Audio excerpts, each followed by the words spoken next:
செந்தில் பாலாஜி ஜாமீன் மனு மீது இடி பதிலளிக்க சென்னை உயர்நீதிமன்றம் உத்தரவு பிறப்பித்திருக்கிறது. இது குறித்தான கூடுதல் விவரங்களுடன் இணைகிறார் எமது செய்தியாளர் கிருஷ்ணா. வணக்கம் கிருஷ்ணா, இது குறித்தான விவரம் என்ன? வணக்கம். சட்டவிரோத பண பரிமாற்ற தடை சட்ட வழக்கில் அமலாக்கத்துறையால் கைது செய்யப்பட்ட அமைச்சர் செந்தில் பாலாஜி ஜாமீன் கோரி தாக்கல் செய்த மனுவை கடந்த 12ஆம் தேதி சென்னை முதன்மை அமர்வு நீதிமன்றம் தள்ளுபடி செய்திருந்தது. இந்த நிலையில் ஜாமீன் கோரி சென்னை உயர்நீதிமன்றத்தில் அமைச்சர் செந்தில் பாலாஜி இடத்தில் இரண்டாவது முறையாக இந்த ஜாமீன் மனு தாக்கல் செய்யப்பட்டிருக்கிறது.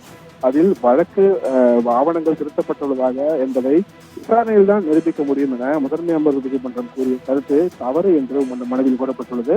சந்தர்ப்ப சூழ்நிலை மாறவில்லை என சென்னை முதன்மை அமர்வு நீதிமன்றம் கூறியுள்ள நிலையில் ஆவணங்களை திருத்தப்பட்டதே சந்தர்ப்ப சூழ்நிலையை மாற்றமாக கருதுவதாகவும் அந்த மனுவில் குறிப்பிடப்பட்டுள்ளது.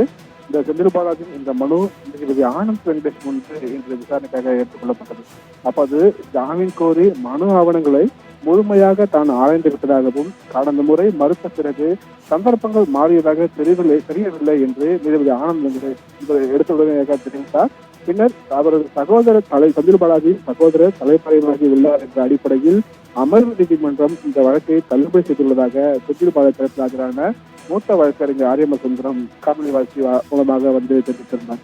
பின்னர் ஒரு கலைநிலை ஊழியர் கைதானால் 48 நேரத்தில் அவரை சஸ்பெண்ட் செய்யப்படுகிறார் என்றும், ஆனால் ஒரு அமைச்சர் 230 நாட்களாக அமைச்சராக நீடிக்கிறார் என்றும், ஒருவர் இது போல இருந்தால் என்ன சொல்வது என்று தெரியவில்லை என்று இதன் மூலம் தமிழக அரசுக்கு என்ன சொல்ல மக்களுக்கு என்ன சொல்ல வருகிறது தமிழக அரசுக்கு ஒரு கேள்வியும் ஆனந்த் வெங்கடேஷ் முன்வைத்திருந்தார்.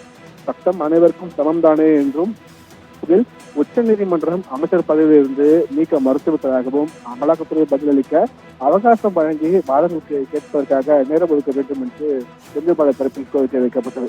இதனை அடுத்து இந்த வழக்கின் விசாரணையை பிப்ரவரி 14ஆம் தேதிக்கு நீதிபதி ஆனந்த் ஏனென்றால் அதற்கு முன்னதாகவே ஏற்கனவே ஆனந்த் வெங்கடேஷ் இருக்கக்கூடிய சாபாங்க முன்வந்து இருக்கக்கூடிய வழக்கு விசாரணைகள் பிப்ரவரி 5ஆம் தேதியிலிருந்து தொடங்கியுள்ள காரணத்தினால் செந்தில் பாலாஜியின் ஜாமீன் மனுவை பிப்ரவரி 14ஆம் தேதி தள்ளி வைத்து அன்றைய தினம் அமலாக்கத்துறை பதிலளிக்கவும் நீதிபதி ஆனந்த் வெங்கடேஷ் உத்தரவிட்டிருக்கிறார். பிரபாவதி.